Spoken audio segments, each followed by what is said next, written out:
instead of Sasa,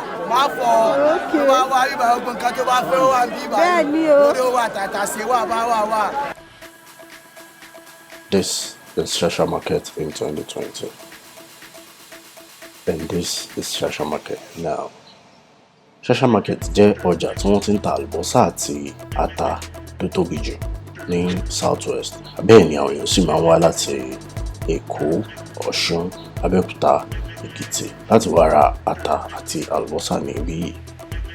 Ọjà yìí jẹ́ ọjà Hausa àti Yorùbá ní ìlú Ibadan. Ẹ gbà mí láyè láti sọ ìtàn Sasa fún yín láti bẹ̀rẹ̀.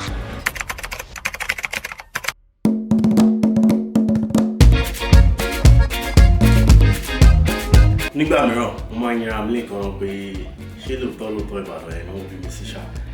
Ìdí ni pé mo mọ̀ pé tí ọ̀pọ̀lọpọ̀ bá rántí the word Ibadan, àwọn bíi iconic Boas Tower, Cocoa House, Mapo Hall, and most especially brown roofs Ibadan and maybe Amala ló máa ń wá sí brain wọn.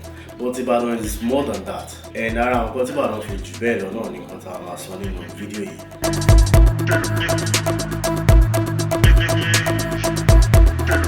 Ibadan ni orísun some of the modern concepts such as moral and ethical value, democracy, and philosophical ideas. Abishika sọ̀rọ̀ politics. Ibadan ni culture of community.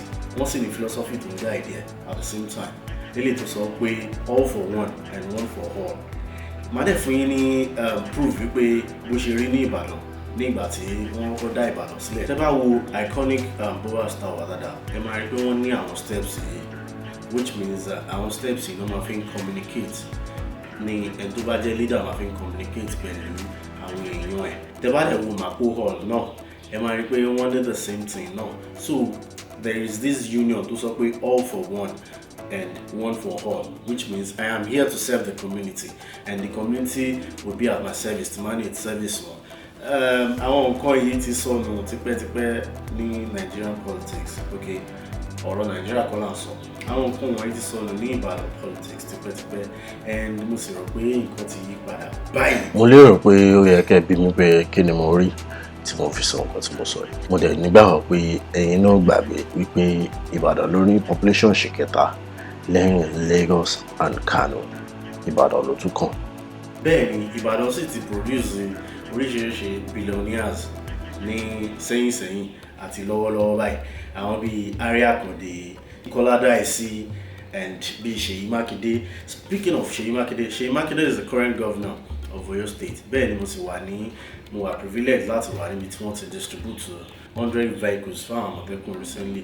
But kò wá ń ṣe 100 vehicles yẹn ni mo fẹ́ ká sọ̀rọ̀ nípa ẹ̀ lénìí bí kò ṣe eléyìí tí mo rí tó recent tó dẹ̀ tọ́ọ̀ṣì àti ọ̀pọ̀lọpọ̀ èèyàn. Ẹ understand bí kí èèyàn ṣe nǹkan mi lè pè ní nǹkan kékeré because nǹkan tó ṣe àwọn aráàlú ní àǹfààní ó ní nǹkan tí mo fẹ́ sọ ìmúdẹ̀ pé mo tí wọ́n fẹ́ excel pé kí n má ṣe fídíò nípa ẹ̀ ṣùgbọ́n nígbà tí mo tún àwọn clips ẹ̀ wò mo rí bí inú àwọn èèyàn ṣe ń dùn láti inú ọkàn wọn tí wọ́n fi ń ṣàdúrà fún gómìnà. Ẹ understand nípa because nǹkan tó ṣe ẹ mọ̀ kí èèyàn ṣe nǹkan tó dà pé òkè kékeré ní àbí ńlá kí àwọn èèyàn dẹ̀ appreciate ẹ̀ nítorí pé ó máa change the life wọn. Mo ní nǹkan tí fídíò wà about ẹ̀ kò dẹ̀ sí nǹkan méjì tí mo sọ ju pé mo wà níbi tí wọ́n ti ń ṣí Sasa Market lọ.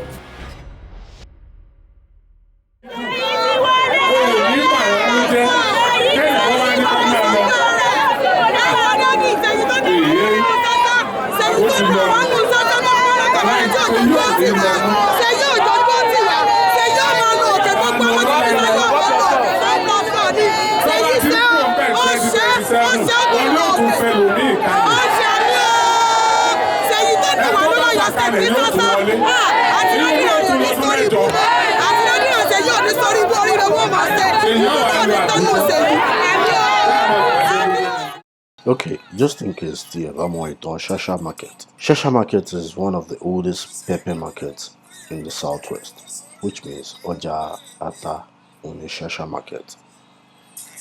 Bẹ́ẹ̀ni, a sì lè pè ní ọjà àwọn àgbẹ̀. Ibí yìí ni gbogbo àwọn aráàlú Ìbàdàn, bóyá fún pàtí ni àbí fún oúnjẹ àbí ẹ̀yin alára tó tà ní ní ọjà Sasa ní gbogbo àwọn tó ń ta ata ní Ìbàdàn tí máa lọ ra ata.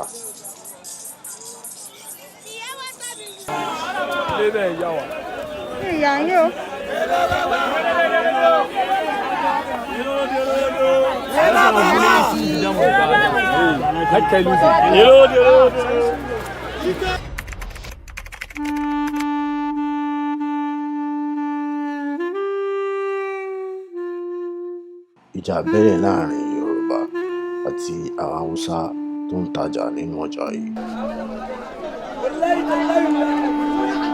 Bẹ́ẹ̀ ni MC ṣòfò, wọ́n ju iná sí ọjà yìí lélẹ̀ tí ó sì jóná gúrúgúrú. Well, alẹ́ àná ni àrọ́gbọ́nrọ̀lẹ́ àná pé wọ́n ní alábàárù àti woman kan tó ní ẹrù tó lóyún pé wọ́n jọjà pé bá a ṣe gbọ́ nìyẹn pé but later tí ọmọkùnrin kan wọ́n ló lọ ọdún sọ pé wáyé tó na obìnrin aláboyún tó bá gbẹ́rù yẹn wọ́n sáà ní pé bó ṣe wọ́n ló fi nǹkan gbá lọ́rùn níbẹ̀ wọ́n ṣàjà wọ́n ní bọ́ọ̀ yẹn ṣá faint from there wọ́n rọ̀ṣẹ̀ lọ sí hospital wọ́n sáà ní pé at long run pé bọ̀bọ́ yẹn ti kú.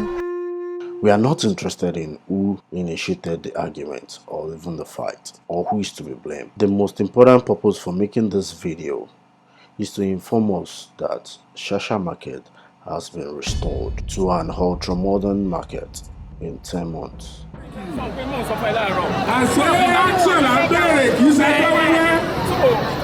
Àwọn ará Sasa bá ṣẹnu kó tó lórí àwọn bá bọ́ sí ẹlẹ́nu orí wọlé padà.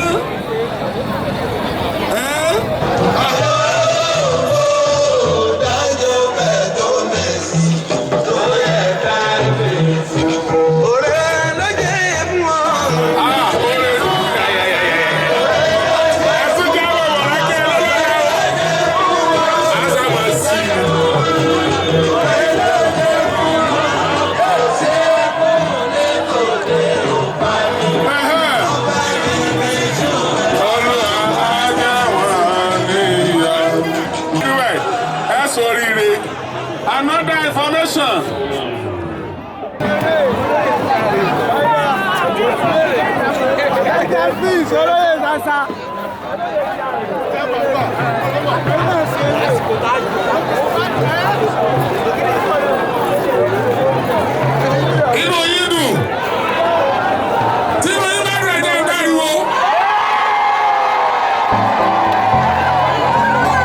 Ó wá ní ìbéèrè kan tí mo fẹ́ ká bèèrè wa.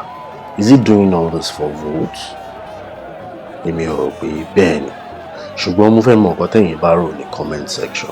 Ẹ bá mi lọ sí comment section fídíò yìí. Kẹ́kọ̀ọ́ gbogbo nǹkan tẹ́ bá rò nípa gómìnà wa Seyi Makinde. Nǹkan kan wà tí mo fẹ́ ká consider tí mo ti sọ ní ìbẹ̀rẹ̀ fídíò yìí. Ó ní pé Governor Seyi Makinde billionaire ni wọn kò tó di pé wọ́n jẹ́ gómìnà ìpínlẹ̀ Ọ̀yọ́. Látìgbà tí wọ́n sì ti jẹ́ gómìnà, oríṣiríṣi nǹkan mèremère in terms of infrastructure ló ti bá ìpínlẹ̀ Ọ̀yọ́. Tí mo dẹ̀ mọ̀ pé láìpẹ́ láì jìnnà Ìbàdàn máa fi ẹgbẹ́kẹ̀gbẹ́ ti Lagos State ni. So tí ẹ̀yin ò bá ti invest sí Ìbàdàn ẹ̀ ń ṣera yín gidigidi ni. Má bínú pé mo lo ọ̀rọ̀ tó le, ṣùgbọ́n tí ọmọ ìyá méjì bá wọlé tí wọ́n bára wọn sọ tọ̀rọ̀ gidi ni wọ́n máa rìnrìn jáde. Akíndé tó ti dìwé tí gbogbo olóṣèlú ń kà. Gómìnà tó bá fẹ́ wọ́n rẹ́rìn sóòlù òun lọ́nà gbé textbook tẹ́kọ̀ọ́ Seyi Makinde sílẹ̀ yìí ọmọ ẹ̀ka ni. Ní èrò tèmi, mo rò pé philosophy tí gómìnà wa adopt ó ní culture for community. Ilé tó sọ pé all for one and one for all. Ṣùgbọ́n mo mọ̀ pé ẹ̀yin bàbá mi, ẹ̀yin ẹ̀gbọ́n mi àtàwọn àbúrò mi tó mọ̀ jù mí lọ ń wo ìkànnì yìí. Bẹ́ẹ̀ ni màá sì fẹ́ kí a jọ́ọ̀jì nǹkan tí ń sọ yìí. So kò ní jù báyìí lọ lórí ìkànnì lẹ́ni. Tó bá jẹ́ ìgbà àkọ́kọ́ yìí ní Yorùbá pọ́nbélé ni wà lórí ìkànnì. A máa rán wa létí ibi tá a ti ń bọ̀ gẹ́gẹ́ bí ojúlówó Yorùbá. A máa rán wa létí ibi tá a dé àti ibi tá a ń lọ. Kí ìtàn Yorùbá òtítọ́ má bàa parun la fi dá ìkànnì yìí sílẹ̀. Bẹ́ẹ̀ ni nǹkan mẹ́rin kan wà tí màá rán wa létí ní next video tí màá upload. Tá a gbọ́dọ̀ máa ṣe gẹ́gẹ́ bí ojúlówó Yorùbá. Ǹjẹ́ kó tó dìgbà mi, fídíò mi tí mo fẹ́ kẹ́ wò ló ń jáde ní ojú screen yẹn. Ẹ wò, mo sì mọ̀ pé ẹ ní kábàámọ̀ pé ẹ wò. Ká tó pàdé ní next upload mi, màá fẹ́ kẹ́ má gbàgbé láti like ara yín. Ó dàbọ̀.